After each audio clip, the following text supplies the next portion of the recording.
A little bit about KL and what KL does and who Mike is. KL, I'm part of KL, Jason's part of KL, Corbin, where's Corbin? Corbin in the back is part of KL, obviously Mike, and we have a few other partners that couldn't make it. But what we do is we partner with people like you guys to buy fancy commercial buildings. So if you guys are ever interested in getting into commercial, that's what we do, and that's our business model. For me personally, I wanted to get in because I was kind of tired of the single family world, and I was looking for something a little bigger and more passive. So that's why I'm investing in the commercial stuff with these guys. And that's kind of how it started. Mm-hmm. We all just kind of wanted to invest in bigger stuff, but it's hard to, come up with $1 billion down payment by yourself. But when you get a lot of people together, it's easy to do. So that's a little bit about what we do and how we do it. But I will hand it off to Mike. Think of questions, guys, because he's full of knowledge. All right. Well, thank you, Josh. All right. Well, first off, thank you for having me. It's been about 2 years since I've come and spoke at this event, and I always enjoy it. And Josh, I always appreciate the opportunity to let me talk on topics that are near and dear to my heart. All right. So tonight, we're going to start out with a very important question. How many of you like the game Monopoly? Yeah, I kind of expected quite a few hands to go up tonight. This is a real estate event after all. Okay, tonight we're going to talk about 1031 exchanges, climbing the property ladder, and why the game of Monopoly is really important to those two concepts. Okay, let's talk about Monopoly. Well, actually, first, let's talk about, who I am. All right, so I'm an attorney at Hilgers Graben. KL Capital, I practice business law, real estate, competition. So this is like what I do day in and day out. So the genesis of KL, kind of like Josh was just saying, basically comes down to every person here either knows firsthand that real estate is a wonderful asset class, or two, says, gee, everyone says it's a wonderful asset class and I want to learn more about it, but I don't know how to get in, right? And so similarly, when I was in law school, was taking a few tax classes, a few corporate classes, and had the same epiphany, just at probably a little bit of a deeper level than, say, Rich Dad, Poor Dad, right? In that he says, well, you just go out and buy an apartment complex. Well, it turns out it's a little bit more complicated than that. It's worth it, though. Right? And so then that sparked this interest in, oh my God, I want to do this. And so I was clerking at a great firm here in Lincoln called Keating, O'Gara, Nedved, and Peter. And basically I was doing transactional work anyway and reached out to one of my partners and said, hey, I want to start my own partnership to go raise money and do real estate. And so my best friend at the time, or not at the time, to this day, Scott Lloyd and I, got a loan from grandma and went out and got our first stuff, and we started buying tax liens and flips and started out probably like many of you did. And so then that leads us back to Monopoly. Monopoly is a great game because it's very simple, right? What's the point of Monopoly? Buy properties, sell properties, trade properties, build up the properties to a hotel, and then crush your friends and family. Right? Very simple game. But Monopoly is great because it gives you the fun parts of real estate, right? The buying, the selling, the trading. You go from having St. Charles Place, which I think is one of the purple ones, right? And then you're trading and you get all three of them. And then your rents go from $10 for St. Charles Place, and they double overnight to 20, and you're like, hey, that's pretty cool, right? What's the next step? Well, after you've traded up and you got all three of the colors, the next step, of course, you buy your first house. I don't know if everyone has their own family rules, but I think technically speaking, you're supposed to always put 3 houses on at a time. We allowed 1 house at a time, so you could be strategic about it. But anyway, and then the point is to build it up. Right? You go from 1 house to 2 houses, to 3 houses, to 4 houses, and then you get that long coveted hotel. And then everyone, when they roll the dice, are like, crap, I don't want to hit Jason's hotels, right? And that's the whole point of it. Well, Monopoly lays the foundation for climbing the property ladder, which is exactly what Josh was just talking about, which is exactly what probably many of you are doing, right? Starting out with something little, your first flip, your first single family, your first condo, whatever it is. And then you go and you want to trade that, you want to sell that, you want to move up and go from a single to a duplex, to a fourplex, to an eightplex, to, as I like to say, rather than having the guy that works at Jimmy John's as your tenant, you want Jimmy John's as your tenant, right? Getting up to the commercial space. Well, in monopoly, when you buy, sell, trade, there's no tax. Well, in the real world, unfortunately, there is tax. So every time you buy, not necessarily buy, but trade or sell, that's a taxable event. Now, one of the things we are going to talk about tonight is how you climb the property ladder using what is called a 1031 exchange. All right, let me pause there.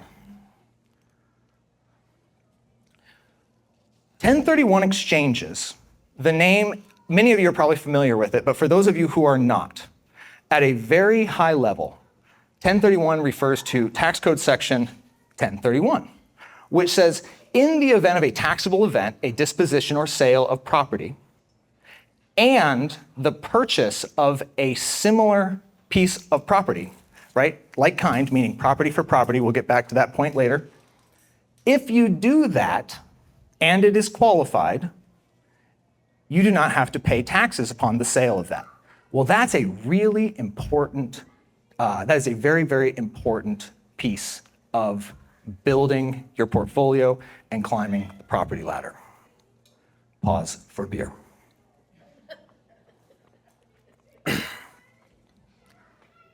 Okay, so 1031s at their core allow you to exchange for larger properties. I mentioned that it has to be like kind. So I get this question a lot from clients when I have my lawyer hat on, which is, okay, I've got a single family home, or this one happens actually quite a bit out here, which is, hey, I inherited 40 acres, 90 acres, something like that from my family, my uncle, whoever. And I'm thinking about selling it. But if I do that, what can I go into? Well, thankfully, the IRS has very kindly provided quite a bit of guidance on that.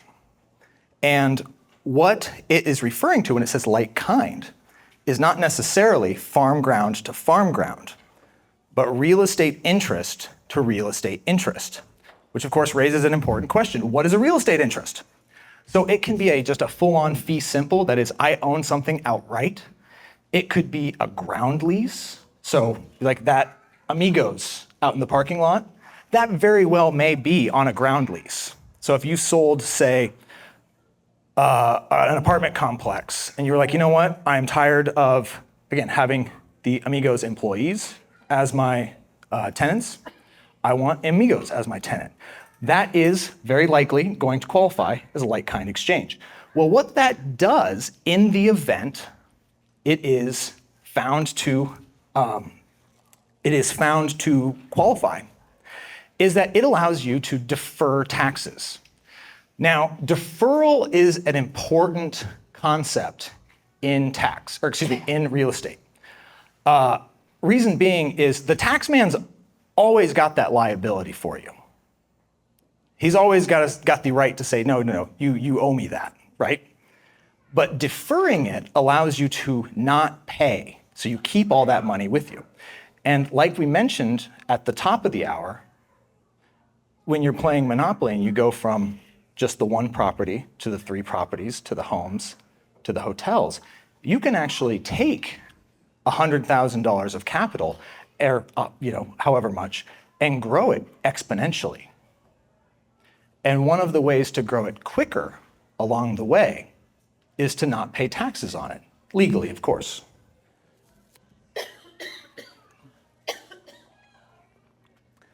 So that's one of the primary benefits of a 1031 exchange. Now, another question for the audience.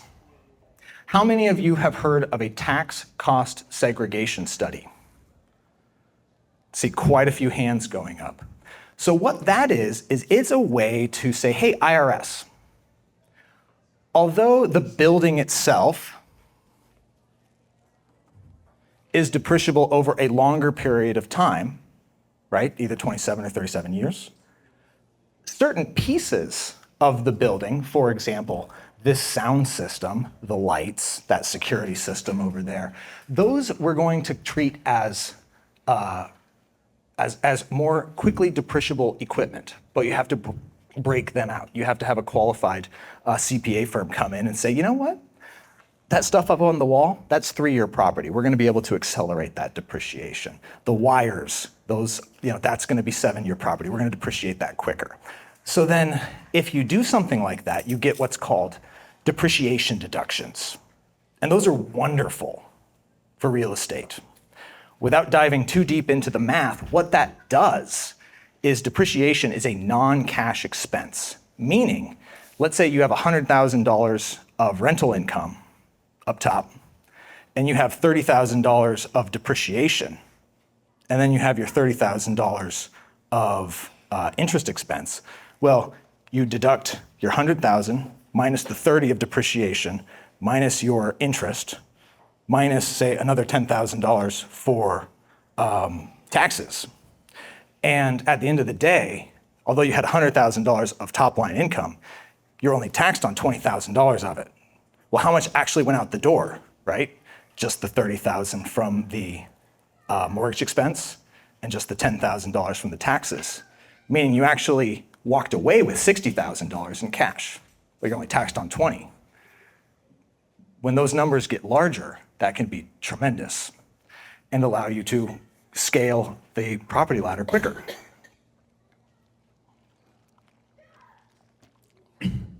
Well, one of the things that does, is, again, I mentioned the tax man always wants what's his. And so when you sell a property in the real world, unlike monopoly, there are 2 kinds of tax that you get hit with. One is, of course, capital gains tax, which is, hey, I bought this property for $100,000. I sold it for $200,000. I have a $100,000 capital gain. So that's one of the gains that you get to defer through a 1031 exchange. The other is, hey, I bought this property for $100,000. But like I was just mentioning, we just did all this work and we depreciated the crap out of this thing, right? So I took $50,000 of depreciation on it. Well, there's this thing called 1045 recapture, which the IRS says, hey, you know all that accelerated depreciation that you took in year 1? Yeah, you owe us back that money at the end. Well, 1031s allow you to defer paying that as well. So you kind of get a 2 for 1. Again, climbing that equity ladder and going from the single property to the triple to the, up the ladder and you go. Also, I would note one other thing. I can talk at you all night, but if you got questions, please raise your hand. I'm gonna go try to go fast. So if anybody's like, ooh, circle back to that. Yes, sir. Talk about like interest. So the like kind interest, you mean? So yeah, so that was what I was referring to at the top of the hour, which is, it doesn't have to be apartment complex for apartment complex. It can be farm ground for cell tower. It can be farm ground into triple net building. It can be the inverse, right? You can say, I'm gonna sell my apartment complex and invest in farm ground, right? So that's the like kind interest. And so what the code is referring to when it talks about an interest is it's talking about a real estate interest as defined under the tax code, which I will save you and I'll save you guys from sleeping through that. But yeah, that's really what it means. And so if there's ever any question on that, right? I mean, that's kind of when you pull in some of the experts, talk to your title company, talk to your attorney, talk to your CPA. But thankfully there's a lot of guidance on that.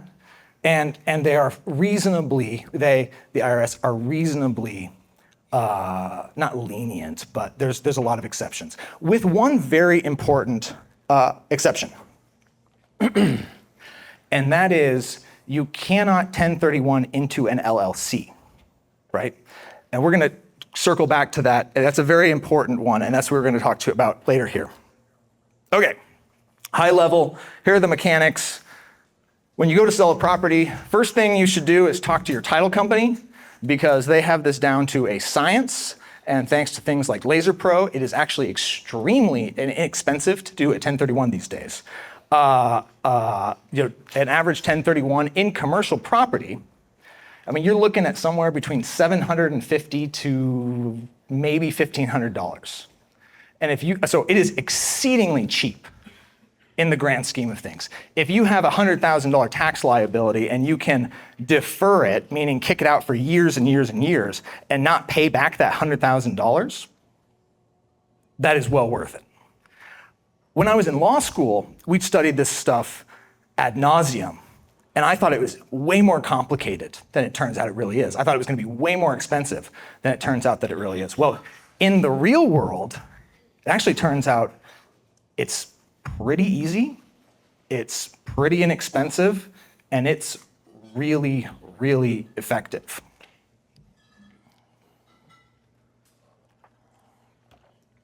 And shameless plug, your friends at KL Capital, if you were ever like, you know what, to hell with this single family home, I'm gonna roll up to a nice Class A triple net, let me know. We've always got stuff. The reason that is important is because of that 45-day identification period. From the time that you sell your property, the clock is ticking, and you have to decide what property you're going to replace it with.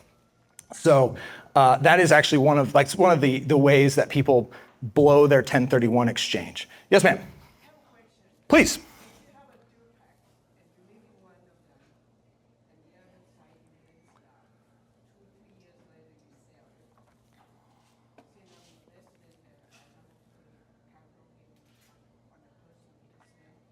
Ooh, that's a good question. That's a good question. I don't know. Okay, so are they? Ooh.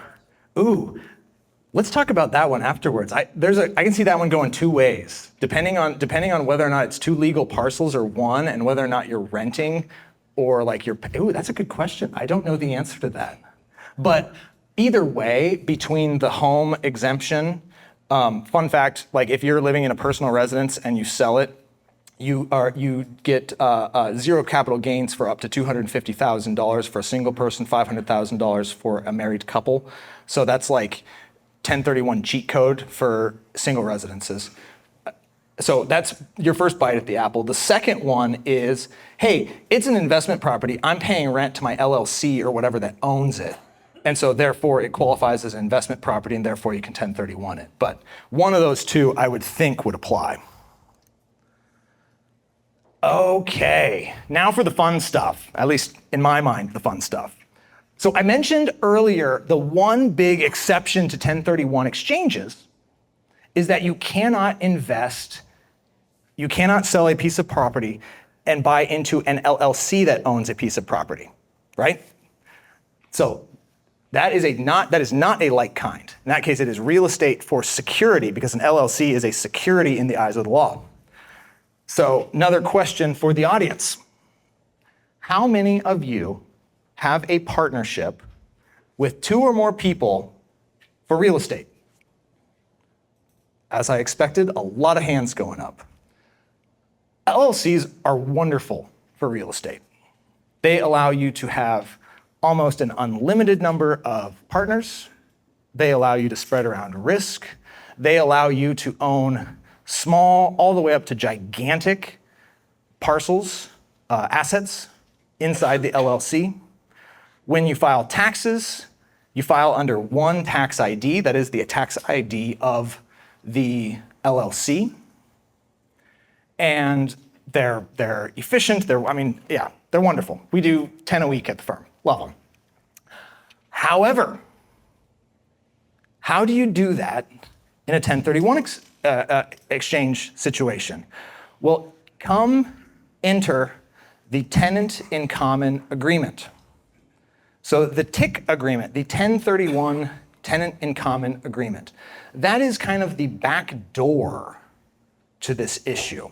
Because again, I mentioned you cannot 1031 into LLC units. That would violate the 1031 rules, that would blow your exemption, and you would have that tax. However, And this is what we do a lot of KL, right? So we'll get a building, we'll get a $3, $4, $5 million building under contract, and we need somewhere between $1 million and $2 million of equity to go in on it. Hey, KL's in for half, and we're going to raise the other $1 million. Well, that's when we talk to our investor network, and this is happening more and more, which is, hey, you know what, Mike? Hey, I'm tired of, I love my single family home. I made a lot of money on it. I bought it in 2018 for $5, and now it's worth $300. Sweet, but I'm just tired of it. So what we're seeing is that people will sell those and then 1031 into larger commercial properties, but they don't necessarily want to be hands-on. And in fact, generally speaking, in a tenant in common agreement, it's better that there's only one cook in the kitchen. And we'll circle back to that here in just a minute. And so that's where the 1031, the TIC agreement comes in. And that is an agreement between the different tenants in common in the property that lays out the duties, obligations, who's doing what, who's managing, who can put a loan on the property. This is Jason just 1031 to one of his properties into one of ours, and Jason's part of us. And so, we've done this a couple of times, but, in that situation, like KL, we're on the loan, whereas like the entity that Jason 1031'd out of, we're able to carve it out so that like that entity is not on the loan. And that all circles back to this tenant in common agreement, to this TIC agreement. And so these TIC agreements allow you to, very similar to the operating agreement in an LLC context, carve out who's doing what, carve out those rules, carve out how management's going to work, carve out how distributions are going to work. And they're wonderful. And they allow you to essentially backdoor your way into a partnership through it. Yes, sir? So one quick follow-up question then. What you're talking about, the legal document with an operating or a TIC, how does the IRS view? They're not going to look at your operating or TIC agreement. What do they see that has in common? And from an IRS perspective? I swear we did not plant that question, but that's a great question.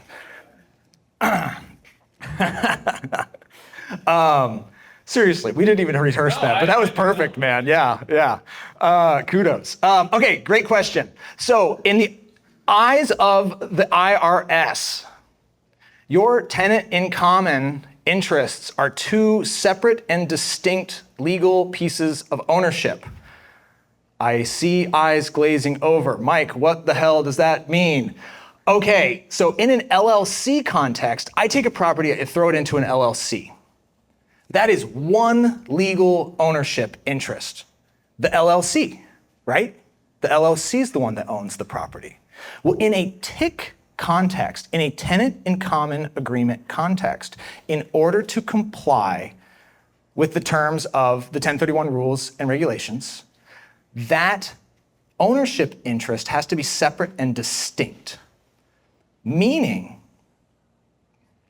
if you 1031 into a building and you are, say, 10% of the capital, you have an ownership interest whereby owner 1 has 90% of the building, owner 2 has 10% of the building. And under common law, generally speaking, those guys can do whatever the heck they want with their tenant in common interests. You used to see that a lot, kind of before these tenant in common agreements became more prevalent and before people had access to better estate planning documents. So this happens in Nebraska all the time. There's tons of case law on this. But in Nebraska, right, one of our primary sources of wealth is our farm ground. And unsurprisingly, you ran into situations where grandma died, she didn't have a will, didn't have a trust, and then 3 siblings ended up owning this parcel of ground as tenants in common. Well, let's say they own a whole section, right? That's not divided, but they all have a quarter interest ownership in it. Well, theoretically, Aunt Becky can go and put a loan on her 1/4 interest in that property, but it will secure against the entire parcel because it's only one legal interest. And so it caused all kinds of issues. And to this day, it causes all kinds of issues. I mean, Corbin's in law school, and so he can probably cringe when I ask tenant in common questions, but I mean, those are very sticky. And so this is a way to get around those and clarify it, because tenants in common, generally speaking, it's like co-owning something where neither one can control what the other does. And so oftentimes they end up in litigation, because if the parties can't agree, somebody has to step in and say, yes, you can put a loan on the property. No, you can't sell it. No, right? Like somebody has to control that. And so the tenant in common agreement works around that by just laying all those things out by agreement.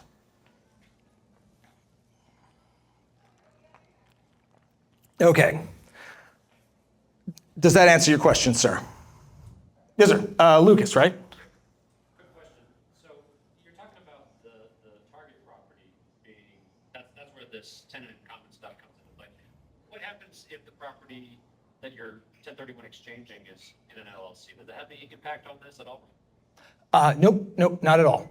And so make sure I understand the question. So what you're saying is, okay, so using this up here, in this case, the 1031 partner that has the $200,000 of sales proceeds, that's coming out of an LLC. Is that the question? Yeah.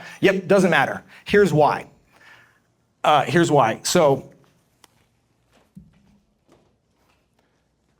this ownership interest would be in the name of the LLC, right? And so if the LLC that owned the underlying property sells it, the LLC interest follows. So in this situation up here, this tenant in common agreement would be between KL Capital as tenant in common 1 and Lucas LLC as tenant in common 2, right? And so now we know that Lucas LLC is actually you underneath, or maybe hey, you had another partner or whatever. So you could have a situation where you've got, and this is Jason, Jason and I ran into this, where you've got a partnership that owns, a townhouse or a duplex or a fourplex or whatever, and you 1031 it, and that entity has multiple partners. Not a problem at all, because the ownership interest in this situation is Lucas LLC. Does that answer your question? Yeah. So if that represented 10% and your 3 partners, you get 1/3 of 10% tax to you. Got it. But everyone's got to go together, right? Sorry, what do you mean? Does all the LLC have to go? Just not Lucas 1/3? Oh, yes. However, there is nothing that would prevent you from on the back end, right? Like, let's say, you got your buddy, unfortunately, he's getting divorced, and he's like, bro, I need out. You say, okay, cool. Y'all sell this, 1031 it into it. But then you guys up here work out a deal where you say, you know what, Barry, so I'm making up names here. Barry, hey bro, we'll buy your interest out in that LLC. Here's a promissory note, here's 50 grand, whatever. And you guys can work that out on the back end, because that's a return of capital, because he's buying out an LLC interest, which is a security interest, not a real property interest. Did I see another hand? Okay, no, I did not. Good questions, by the way. Okay. Oh, yes, sir. So would it be gated in both LLCs? County assessor? Excellent question, and the answer is yes. So yeah, it would actually look like, KL Capital, comma, et al. Is how ownership would look. And so that et al, E-T-A-L, that would signal to whoever's looking on the county assessor's site that this is owned by multiple people. And so that's what that refers to. And so yes, so from an ownership perspective, it will look as though it is owned by multiple people, because it is. Yes, sir, John. Is it still public information who the other owners are? Another good question. Depends.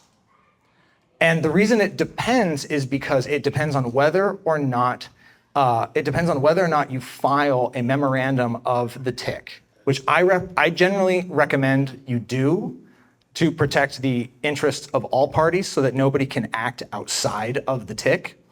And it's just a couple pages, right? And it just says, hey, there is a tick. So, when you go to your title company and you try to sell, or you go to your bank and you try to refinance, and I see no bankers in the audience tonight, kind of a rarity. I was going to pick on some, then you go there and they'd look at that and say, oh, okay, this is a tenant in common situation. We got to talk to the other tenants in common, right? And so that's how it would signal to the public. All right. Yes, sir. In the red. Say later on you sell or get bought out of your TIC structure, are you going to pay taxes on your 1031 exchange at that time? Make sure I understand the question. So the question is, hey, I 1031'd, we bought another property, and then we sold that property. And then I'm gonna get out and take my $200,000 on the second sale. Am I taxed on that? Is that the question? Yes. Yes, you are. Now, conversely, so yeah, in that case, that's the liquidation event. And so really all the IRS is looking for is like, hey, when is that liquidation event where there's not a qualified transfer? And so it can be after one sale or, going back to our monopoly situation, I mean, it can be a dozen sales. There's a great trust and estate planning, that part of the legal industry, which is build, borrow, die. A little bit morbid, but let me explain. All right, yeah, I'm getting chuckles. So yeah, a little bit morbid, but bear with me here. Okay, so build, right? You're climbing the property ladder. You're going from a single family to a duplex to an eightplex, on and on and on.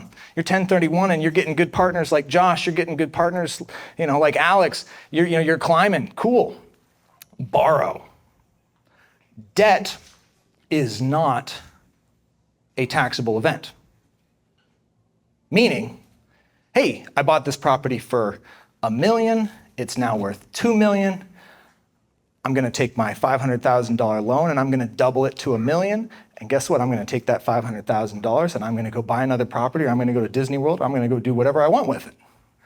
That borrowing piece is non-taxable. And running the math very simply, as long as your cost to borrow is lower than your return on whatever that underlying asset is, the math makes sense, and you can theoretically do that forever, right? If I'm borrowing at 5% and I'm earning 15%, I still have a 10% spread, meaning theoretically, I could borrow an infinite amount at 5, reinvest an infinite amount at 15, and be Jeff Bezos, right? So that's kind of how that works. And then the last part, of course, die, which is the least fun part, but in the event of death, you get what's called a stepped up basis. And right now the gift tax is so darn high that unless you've got about $60 million of assets, it doesn't really affect you.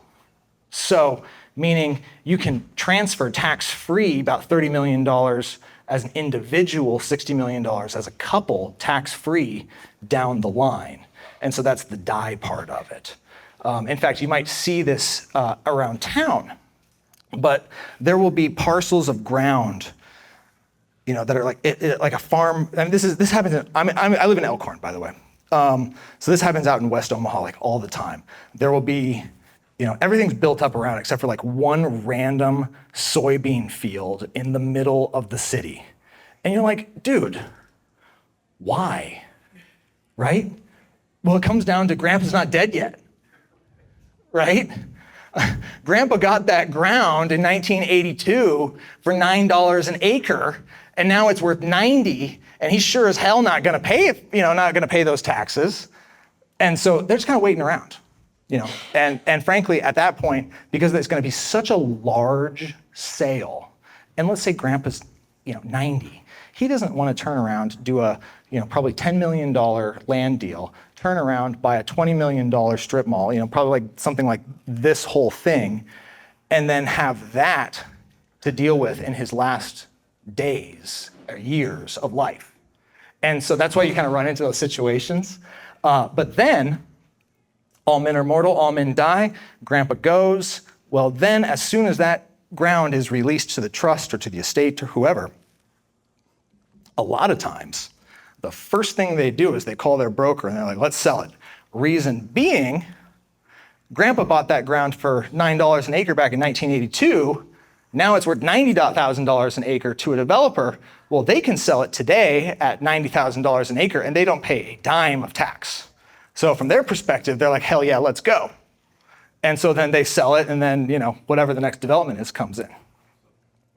Yes, sir. Theoretically, from your first investment of capital, and you do the 3 cycles, you could go without ever paying a penny in state capital gains taxes or income taxes.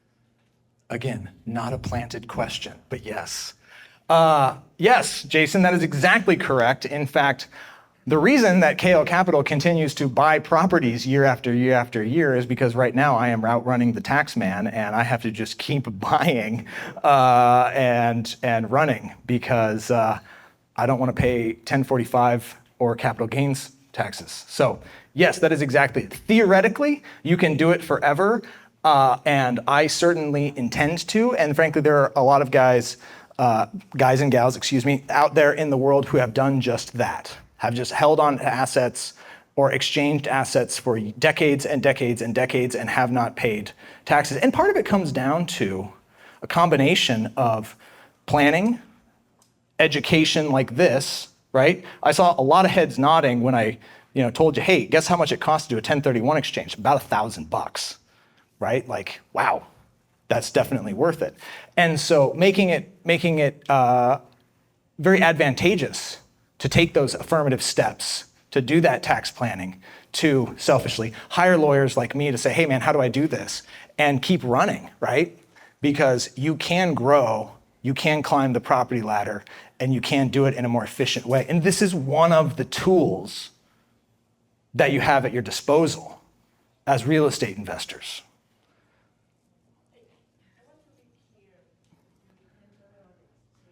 Mm-hmm.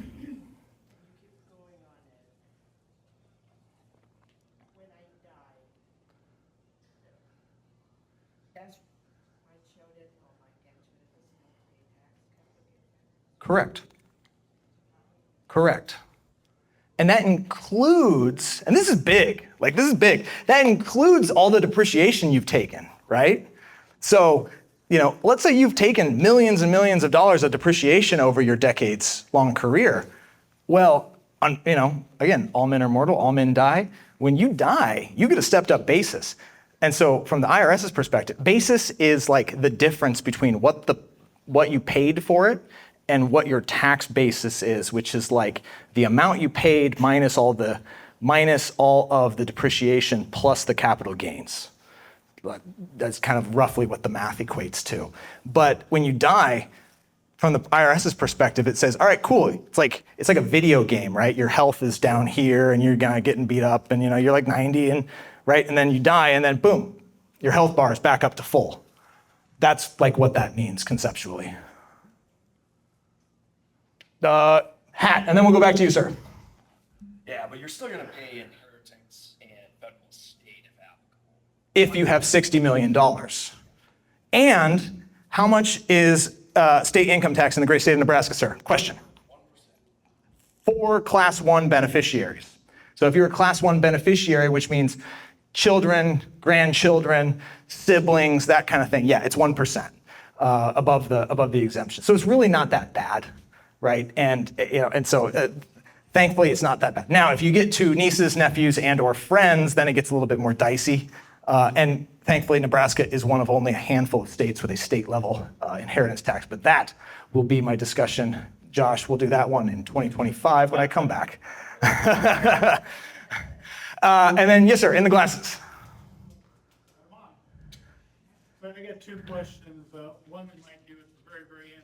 First one is, you work with reverse 1031s, and if you do, can you explain it a little bit how that works? All right, so reverse 1031, where you find something to buy and then you sell. So I've not done one personally. I generally, and I don't actually handle the paperwork. I just refer it all out to the title companies. But yes, that is absolutely one of the options that is available. I did not plan on talking about it at this particular presentation, however. So unfortunately, I'm gonna have to punt on the reverse 1031, but know that you can, like inverse, right? Tonight, we've been talking purely about, hey, I sell, then I buy. Well, you can do it in reverse, which is I buy, then I sell. And then your second question. I'll wait till the very end because I don't want to confuse anymore. Okay, all right. Raise your hand, I'll come back to you when we get back to the end. Yes, sir. Concerning the cost segregation, Mm-hmm. so if you do a cost segregation and you sell, if you don't do a 1031 after that, then basically you'll pay all the taxes and you pay the expense for the cost segregation. So there's no benefit unless you're gonna 1031 from the seller. Is that correct? Yes, although I would say it's not no benefit. It's just, you know how we were talking at the top of the hour about the whole purpose of this regime is to defer taxes, right? So the tax cost segregation study, I buy a property year one, I tax cost segregate it, boom, I take 50% of the value in depreciation in year one. Well, cool, that means I get a tax refund, I don't pay any taxes, and that has what's called time value of money attached to it. And so let's say in your example, we then fast forward 5 years, and then we sell it, and for whatever reason, we just decide not to 1031, right? So at that time, yes, you would have to pay back all of that and your capital gains. Now, I always say, don't let the tax tail wag the dog, meaning if it's a good enough deal and you got something else to do with the capital, pay the taxes. Like, if the math works, the math works. And so, yes, you eventually do, but theoretically, you've done well along the way because you got the big deduction in year one and deferred those gains for 5 years. So theoretically, you've done better along the way. Does that answer your question? Yes. All right, great. All right. Oh, I'm having fun. Okay, now, another question. And unfortunately, again, I'm going on like the sale piece of this. What happens if, again, we're gonna talk about, grandpa that had a soybean field, in the middle of 144th and Dodge in Omaha, and did a $10 million sale, or his estate did. And you take a big property, or I guess in this case, grandpa would have to be alive, sorry. You just take a big property and you say, you know what, I'm gonna sell a big property. Can you 1031 into smaller parcels? Yes, provided all of the proceeds go into it. And technically speaking, you could choose not to 1031 a portion of it and just pay the taxes on that portion. So in the example I have up on the screen, this is assuming, hey, in fact, let's make the math easy. 1031 exchange property, I'm gonna sell a $4 million building, I get $4 million, cool. I have decided I'm gonna put it into triple net property 1, triple net property 2, apartment 3, each one is worth $1 million. And then for that last $1 million, hey, I'm grandpa, I'm 85 years old, I'm gonna take it, I'm gonna pay the tax, I'm gonna live out the rest of my life and go have some fun, play roulette, whatever. Like, that is absolutely an option, that is absolutely something that you can do. And that is one of the 1031 flavors that you have. Now, second question, how does the tick work in that situation? Can you have a tick that covers all of these? Technically speaking, I don't see why you can't. I've just never seen it in practice. I generally see them property by property. And I guess with the one caveat of I can see that if that one got to my desk, my first question would be, who are all the owners of the respective properties? In this case, up on the screen, if the ownership were simple and it was just grandpa and KL Capital, I think that could work. I think if you had multiple, right, property 1 had different owners, property 2 had different owners, property 3 had different owners, I think that might be a little bit more challenging. But again, can you do it? Probably.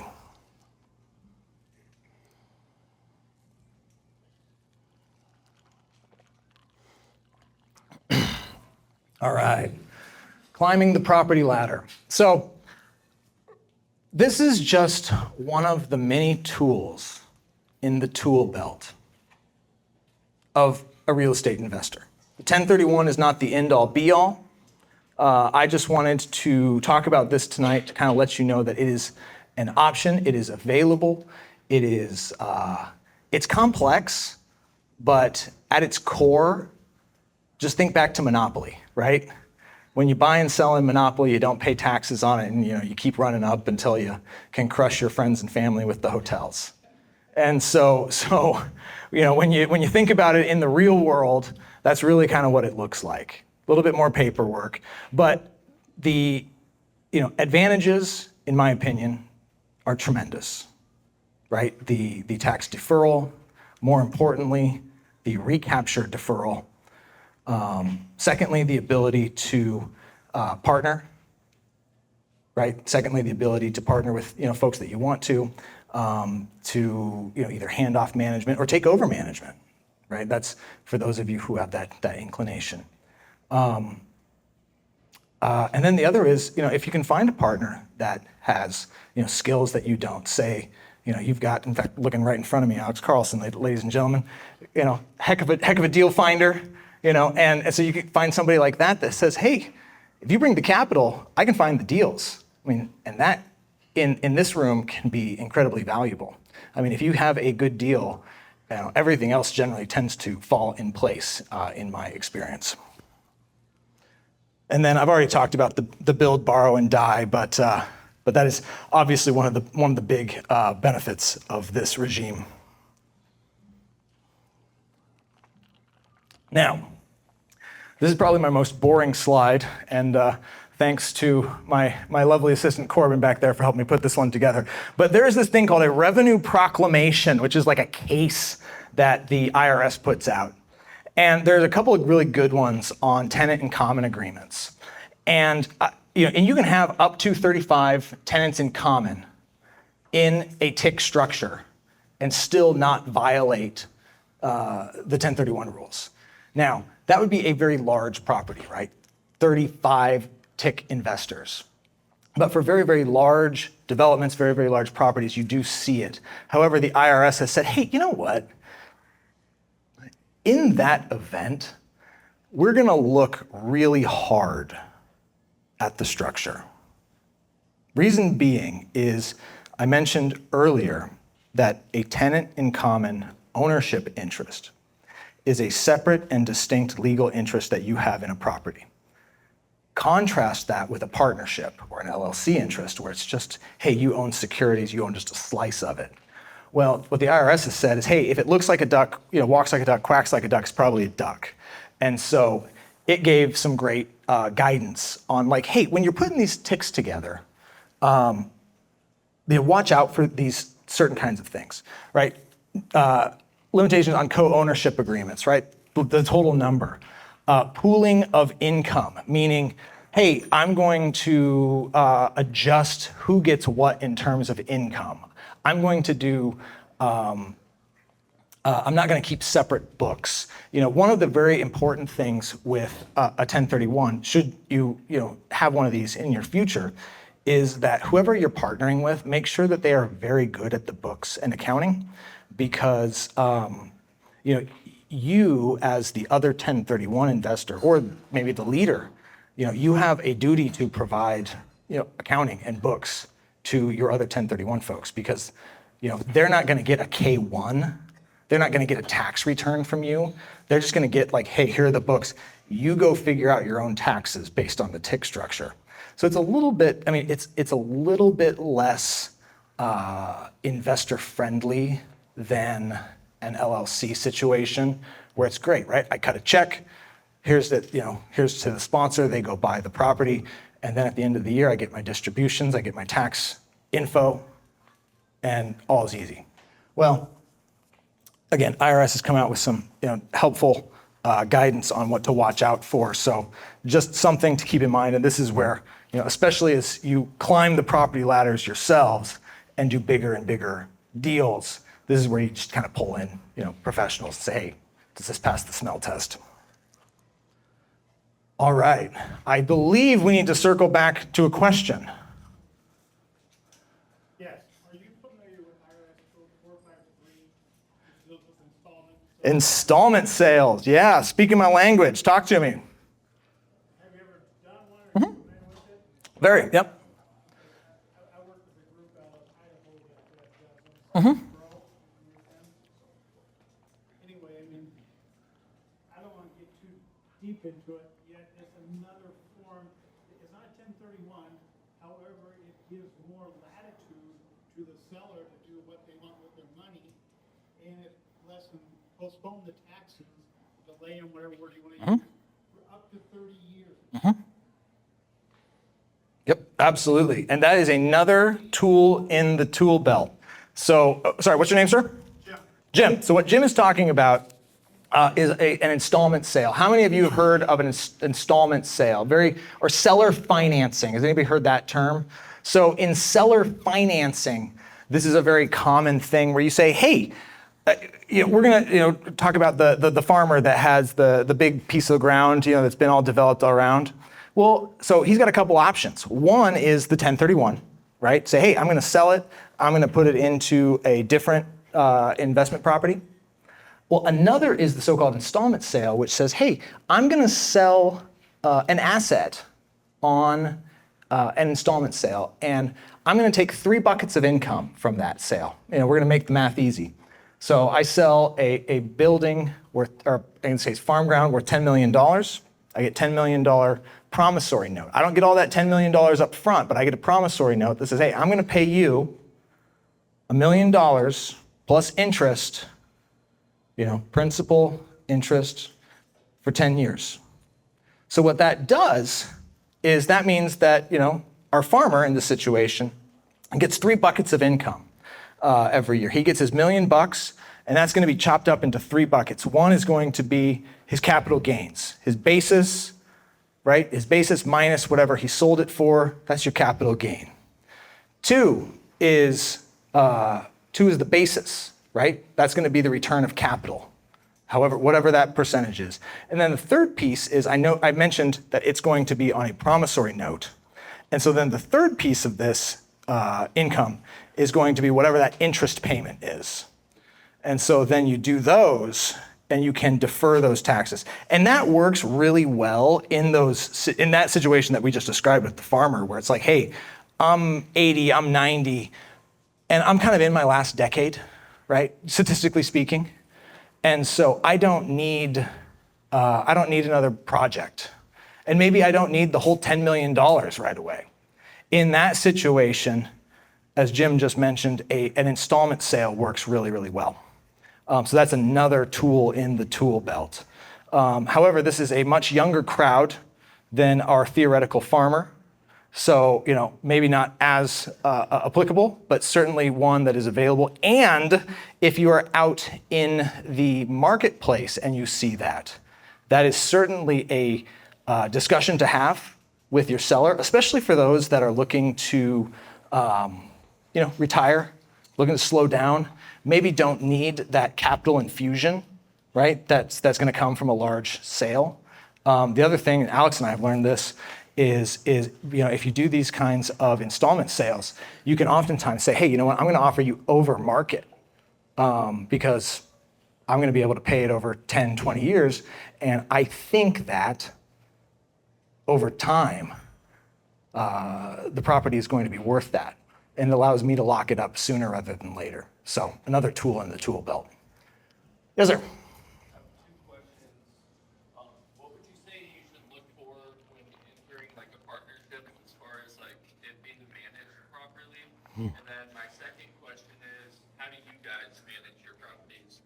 In-house or third-party management? Because I feel like a good deal can go bad if it's not managed well. How many of you have heard of Barrel and Vine in Omaha? Yeah, Barrel and Vine. Okay, we're going to talk about bore management here. All right, Barrel and Vine. Google it. This is all public. This is over in Douglas County District Court. like everything I'm going to say is public knowledge, allegedly. Anyway, Barrel and Vine, very cool place over on 204. I love that place. It's kind of over by my house. I really liked it. And actually, this is honest to God true story. I was scheduled to speak at a meetup just like this, like the day before, for lack of a better, like shit fell apart there, and like they got sued and they like shut down immediately, and there was a whole bunch of press on it. Like, get on your phones, Google it. It's awesome. And in that case, there were some entrepreneurial guys that put together a very sexy project and then proceeded to beg, borrow, and steal to raise the capital, didn't follow any of the legal documents, made stuff up along the way, and as a result got sued. And like, read the complaint. I did another speaking engagement and actually read from the complaint itself, and it reads like a novel. The malfeasance did not stop there. It's like my favorite line in that complaint. I mean, these guys, it was great. They were robbing Peter to pay Paul. They were saying, hey, Bob, give me, this is the true one, $800,000 of materials and work. And then they sold their interest at an inflated price to another investor. These guys walked away with millions, didn't take any of it. Then on top of that, allegedly, leased the property to Barrel and Vine at an under market rent, didn't collect rent. And so the LLC, the members, just got hosed. Like, that was, again, awesome. So to your question, what does good management look like? If they don't have a binder that's like that thick, and like let me phrase that. If it's like $1 million like little thing, yeah, like a little LLC will work fine. If we're talking like multi-millions, they should have very proper documentation, right? A robust operating agreement. Subscription agreements, joinders, private placement memorandums, risk disclosures. Like, they should have all of that stuff and be able to give it to you in a deal room very, very quickly. Shameless plug, go to KL Capital, you can see all of our stuff, very robust deal rooms. Why? Because we have 3 lawyers on staff, and frankly, we like having our law licenses. So to your first question, what separates good from bad? Disclosure and paperwork. Oh, and look out for typos. Like, if there's typos, just ask yourself, bro, why? So does that answer your first question? And remind me, what was your second one? I got kind of fired up there. What do you guys use? Do you manage it like in-house, or you hire a third-party company? Well, depends on which asset. Okay, so we generally, for our commercial properties, and so like one of our marquee ones, we have the Noodles and Company and Jersey Mike's over on 50th and O Street, right? So we manage that in-house. We do that one all ourselves. And in KO Capital, like, we have 12 people that work there. So I mean, it's a large organization. So we've got the manpower to do it. We've got people, boots on the ground. John Tinius, one of our partners, he runs client services for Kiewit in Omaha. So he'll call vendors with his Kiewit hat on, and they hop to and help us out. It works out really well. Now, so KL, we have a multifamily arm called RCK Capital, which is actually a joint venture with, I believe, your employer, Aero Capital. And so in that situation, because we are primarily focused on commercial and industrial, so because of that, medical, because of that, we don't manage the multifamily. We have Aero manage those. And so in our multifamily arm, we use third party because I do not have the patience. I will work with Verizon on negotiating a lease any day of the week because I'm with other corporate lawyers. We speak the same language. They are very reasonable people. Not as much on that side of the ledger. So does that answer your other question? Yeah. So we manage our commercial, our retail, and medical in-house. And frankly, it's a lot of fun. The first talk I did here, Oh God, I'm coming up on time. The first talk that I did here, I kind of talked about what goes into a commercial property. And so like a triple net property, for example, when you buy a $3 million building, like what are you actually buying? You're buying the dirt, you're buying the building, and most importantly, perhaps, you're buying the lease. And that gets to underwriting, that gets to due diligence. So like, this right here, right? If you were to buy this building, you would be buying a lease from Grada on this property. And so making sure that that security interest follows is extremely important. And so, that's why I like commercial, because again, it's just mostly legal work. All right, any other questions? The handsome gentleman in the back. Deal